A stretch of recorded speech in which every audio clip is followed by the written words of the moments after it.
ملخص اخبار النهارده، اخبار الاهلي والزمالك وبعض الاخبار الاخرى. جايب لك شويه اخبار هيفيدوك جدا. طبعا كل خبر انا جايبه لك بالمصدر. قبل اي حاجه عايز المشاهد ما تنساش تصلي على النبي محمد صلى الله عليه وسلم وتضغط لايك ومتابعه فضلا وليس امر، وما تنساش انك تشارك الفيديو دعما لي. بالنسبه لاخبار النهارده تابع معايا. وفقا لموقع في الجول، الاهلي يتفاوض مع الفلسطيني محمد محمود مومو والمصري ايناس عبد الحميد لضم الثنائي لصفوف الفريق تحت السن. سيد عبد الحفيظ عقد جلسه مع الثنائي في اوروبا لنقل افكار الاهلي وخطة النادي في التدعيم بلاعبين شباب. الأهلي لا يزال في مفاوضات مع أندية الثنائي من أجل حسم الصفقتين في الانتقالات الشتوية الجارية. موقع بصراحة، جريديشار ينتقل إلى أوبيست المجري إعارة مع أولوية الشراء، وذلك تمهيدا للتعاقد مع مهاجم أجنبي. وفقا لموقع في الجول، عمر معوض يتمسك بالاستمرار في الأهلي خاصة بعد حصوله على ثقة من ييس تورب المدير الفني. وفقا لموقع 247 سبورتس، أليو ديانج ينتظر وصول عرضا إسبانيا بقيمة $600,000 للرحيل عن الأهلي المصري. وفقا لموقع اليوم السابع، إمام عاشور تلقى عرضا مغريا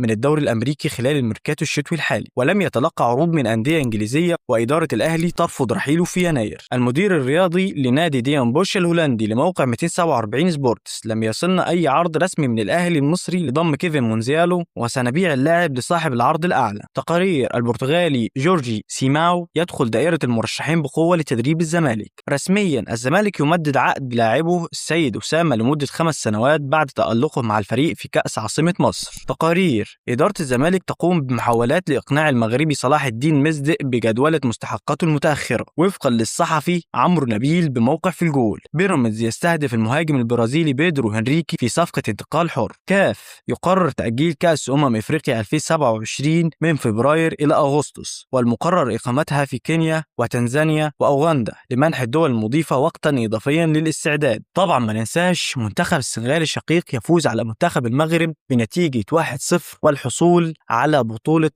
إفريقيا 2025. بس كده عزيزي المشاهد، ملخص اخبار النهارده. جايب لك اهم الاخبار، وكل خبر انا جايبه لك بالمصدر. لو شايف ان انت استفدت من الفيديو وعايز تستمر بنفس السلسله، اضغط لايك ومتابعه فضلا وليس امرا. وقبل ما اقفل الفيديو ما تنساش تصلي على النبي محمد صلى الله عليه وسلم. سلام.